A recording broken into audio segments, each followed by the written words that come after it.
Champions trophy আয়োজনকে কেন্দ্র করে কম হয়নি জলঘোলা। নিরাপত্তার কারণে পাকিস্তানে যেতে চায় না ভারত, কখনো হাইব্রিড মডেলের প্রস্তাব, পিসিবি চেয়ারম্যান মহসিন নাকভির হুঁশিয়ারি, এমনকি শোনা যাচ্ছিল ভারতকে ছাড়াই চ্যাম্পিয়ন্স ট্রফি আয়োজন করবে পিসিবি।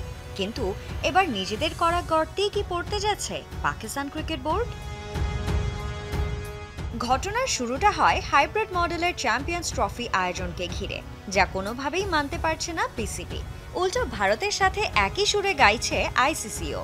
ক্রিকেটের সর্বোচ্চ এই নিয়ন্ত্রক সংস্থাই কিনা হাইব্রিড মডেলের টুর্নামেন্ট আয়োজন করার তাগিদ দিচ্ছে পিসিবিকে। সেক্ষেত্রে আয়োজক সত্ত্ব থাকছে পাকিস্তানের কাছেই।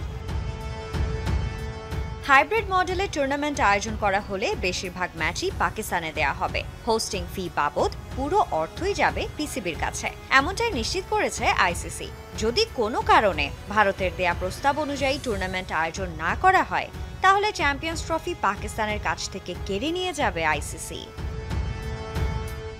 প্রশ্ন জেগেছে, যদি দুবাইতে হাইব্রিড মডেলের টুর্নামেন্ট না হয়, তাহলে বিকল্প ভেন্যু কোনটি?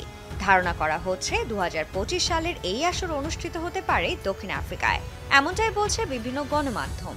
এর আগে 2008 সালে পাকিস্তানেই হওয়ার কথা ছিল চ্যাম্পিয়ন্স ট্রফি।